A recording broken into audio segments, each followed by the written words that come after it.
Сәлеметсіздер, құрметті оқушылар. Бүгін біз комбинаторика бөлімі, комбинаторика формулаларын қолданып есептер шығаратын боламыз. Бүгін бізде А деңгейлі есептер. Енді бірінші есепке келетін болсақ, бізде өрнекті шешу қажет. Бірінші есеп P7 бөлінген P4. Бұл жерде 7 факториал бөлінген 4 факториал. Енді 4 факториал бізде 7 факториалдың ішіне кіретініміз алдыңғы сабақтардан білеміз. Сондықтан бізде қысқарып 5 көбейтілген 6 көбейтілген 7 шығады. Ол бізде 210-ға тең. Екінші есебіміз А6-тан 5 бөлінген P7. Ал енді А6-тан 5-тен бізде 6 факториал ғана қалады. Сондықтан 6 факториал бөлінген 7 факториал. Оның жауабы бізде 7-тен 1 шығады. Келесі үшінші есеп ол 1 қосылған P8 бөлінген P7 қосылған P5 бөлінген P6. Бұл жерде P8 бөлінген P7-тен бізде 8 ғана шығады. Ал P5 бөлінген P6-тан бізде 6-тан 1 ғана шығады. Сондықтан бізде жауабы 55 бөлінген 6. Енді төртінші есебіміз P9 бөлінген P7 алынған P7 бөлінген P5 алынған 2. Бұл жерде есептейтін болсақ 72 минус 42 минус 2 деген жауап. Сонда жауабымыз бізде 28 болады. Ал енді келесі бізде онда екінші есеп, егер жазылуында цифрлар қайталанбайтын болса, онда 2, 1, 8 және 6 цифрлар құрастырылған барлық тік тақтамалы сандардың санын табынды. Енді бізде 4 цифр болғандықтан біз 4 ұяшық сызып аламыз. 4 ұяшық. Ал енді бізде бірінші ұяшыққа 3 сан жаза аламыз. Ол яғни бізде 2, 8 және 6 цифрлары. Екінші ұяшықта бізде 2 цифр болады. Олар біз 8 және 6, яғни осы 2 цифрлардан жаза аламыз. Себебі бізде қайталанбайтын деген шарт бар. Үшінші ұяшық 6 және төртінші ұяшық 1 ғана цифр. Ол бізде 1 цифр болып табылады. Енді барлығын біз көбейтіп 6 деген жауап алатын боламыз. Ал енді келесі 13-ші есеп, теңдеуді шешу қажет. AX-тан 1 тең болады бізде 5-ке. Енді бұл теңдеуді ары қарай шешеміз. Бұл жерде формулаға орнын қоямыз, яғни x факториал азайтылған бөлінген x минус 1 факториал тең болады 5-ке. Ал енді ары қарай x факториалды біз алдыңғы сабақта өткендей x минус 1 факториал деп x минус 1 факториал көбейтілген x деп жазып аламыз. Ол тең болады 5-ке. X минус 1 факториал, x минус 1 факториал қысқарып, бізде жауабында x тең 5 шығады. Ал енді келесі екіншісін шығаратын боламыз. Бұл жерде бізде дәл солай AX-тан 1 тең 5x. Алдыңғы есептен осы жанында 5x x-таған айырмашылық бар. Дәл солай біз бұл есепті формулаға келтіріп жазып аламыз. X факториал бөлінген x минус 1-дің факториалы тең 5x деп жазып аламыз. Енді үстіндегі x факториалды біз x минус 1 факториал көбейтілген x деп жазып аламыз. Бөлінген x минус 1 факториал. Сонда бізде x минус 1 факториал қысқарып x тең 5x, ол бізде ондай жауап жоқ, яғни бұл бос жиын. Келесі бізде үшінші есеп AX-тан 2 тең болады бізде 5x. Ал енді бұл есепті дәл сол формулаға қойып есептейтін боламыз. x факториал бөлінген x минус 2 факториал тең 5x. Ал енді бұл есепті де біз x факториалды ашып жазатын боламыз. x минус 2 факториал көбейтілген x минус 1 көбейтілген x деп жазып аламыз. Астында бөлімде x минус 2 факториалмен қысқара алатындай осы толық жазып аламыз.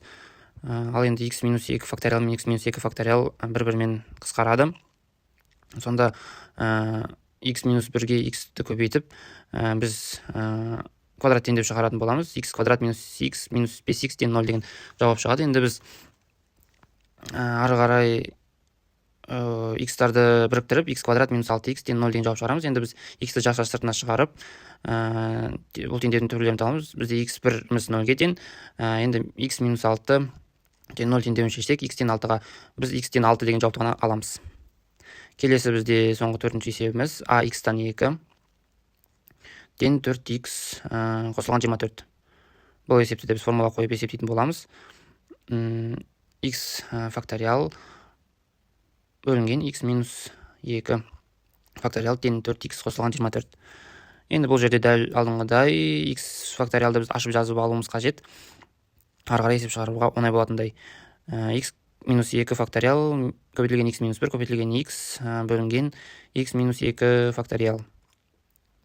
Ал енді бұл жерде біз x минус 2 факториал мен x минус 2 факториалды қысқартып, ары қарай есептейтін болсақ, x минус 1 көбейтілген x тең 4x қосылған 24 шығады. Осыдан біз квадрат теңдеуді шығара аламыз. Яғни x-ті жақшасы ішіне көбейтіп, бізде квадрат теңдеу шығатын болады. Ал енді соның мәнін жазып алайық. X квадрат минус x минус 4x минус 24 тең 0. Енді x-тарды біріктіріп жазып аламыз. X квадрат минус 5x минус 24 тең 0 шығады.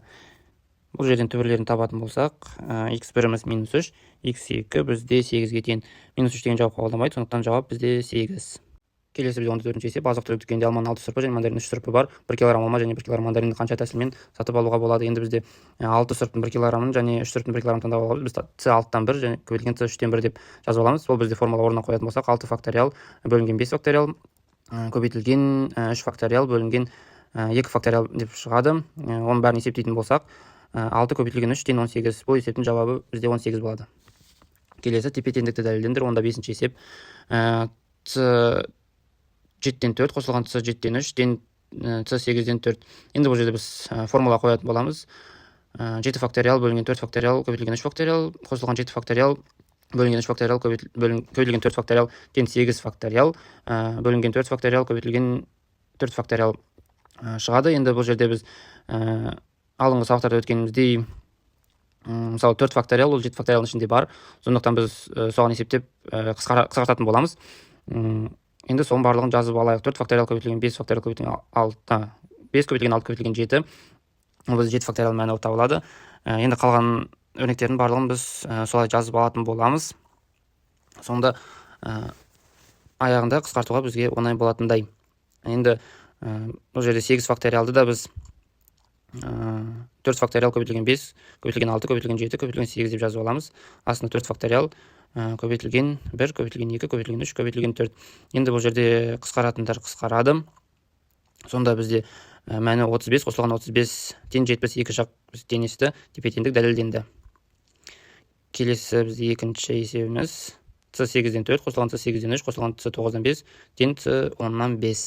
Бұл жерде 8 факториал бөлінген 4 факториал көбейтілген 4 факториал қосылған c8 факториал бөлінген 3 факториал көбейтілген 5 факториал қосылған 9 факториал бөлінген 5 факториал көбейтілген 4 факториал тең болады бізде 10 факториал бөлінген 5 факториал көбейтілген 5 факториал.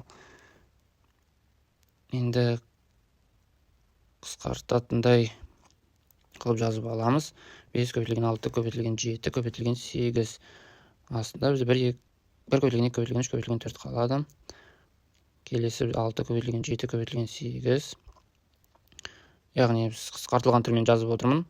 6 көбейтілген 7 көбейтілген 8 көбейтілген 9 бөлінген 4 факториал мәні бізде 1 көбейтілген 2 көбейтілген 3 көбейтілген 4 қалады. Келесі 6 көбейтілген 7 көбейтілген 8 көбейтілген 9 көбейтілген 10 бөлінген 1 көбейтілген 2 көбейтілген 3 көбейтілген 4 көбейтілген 5 қалады. Ал енді барлығын есептеп қысқартатын болсақ, 70 қосылған 56 қосылған 126 тең 252 252 тең 252. Яғни тепе-теңдік дәлелденді. Келесі үшінші есебіміз бізде 5 факториал бөлінген 5 факториал көбейтілген 0 факториал 5 факториал бөлінген 4 факториал көбейтілген 1 факториал қосылған 5 факториал бөлінген 3 факториал көбейтілген 2 факториал қосылған 5 факториал бөлінген 2 факториал көбейтілген 3 факториал қосылған 5 факториал бөлінген 1 факториал көбейтілген 4 факториал қосылған бізде 5 факториал бөлінген 0 факториал көбейтілген 5 факториал. Барлығы бізде 32-ге тең. Енді бірден жазып кетейін мен. 1 қосылған 5 қосылған 4 көбейтілген 5 бөлінген 2 қосылған 4 көбейтілген 5 бөлінген 2 қосылған 5 қосылған 1. Ол дегеніміз тең 32-ге. Есептейтін болсақ, екі жақ бізде тең, яғни тепе-теңдік дәлелденді. Келесі бізде 16-шы есеп. Ал енді бірінші есеп бізде 4 бөлінген 8 көбейтілген 6, 8-ден 4, яғни 4 факториал бөлінген 8 факториал. Келесі біз формула орнына қойып, 8 факториал бөлінген 8 минус 4 факториал Ары есептейтін болсақ, бізде 4 факториал бөлінген 8 минус 4 факториал шығады. Ол дегеніміз 4 факториал бөлінген 4 факториал, бізде жауабы 1 шығады. Келесі P5 бөлінген P9 көбейтілген A9-дан 5. Бұны формула орнына қоямыз. Сонда бізде 5 факториал бөлінген 9 факториал көбейтілген 9 факториал бөлінген 9 минус 5 факториал. Бұл жерде 5 факториал бөлінген 4 факториал шығады, яғни есептеп барын қысқартатын болсақ, сол кезде бізде 5 деген жауап шығады. Келесі үшіншісі бізде P20 бөлінген A20-дан 15 бөлінген A20-дан 3. Яғни бұл жерде бізде үстінде 20 факториал шығады, бөлінген 20 факториал бөлінген 20 минус 15 факториал көбейтілген 20 минус 3 факториал бөлінген 20 факториал. Тен есептейтін болсақ, бізде 15 факториал көбейтілген 17 факториал бөлінген 20 факториал шығады. Ол дегеніміз 120 бөлінген 6840.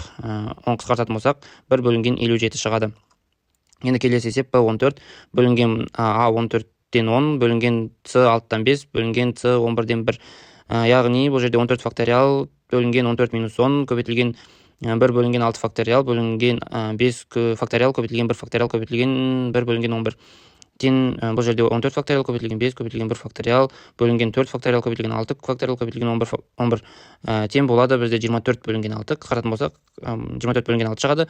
Оның жауабы бізде 4. Ал енді құрметті оқушылар, назарларыңызға рахмет. Егер барлық есептер түсінікті болатын болса, лайк басып, комментарий жазуды ұмытпаңыздар.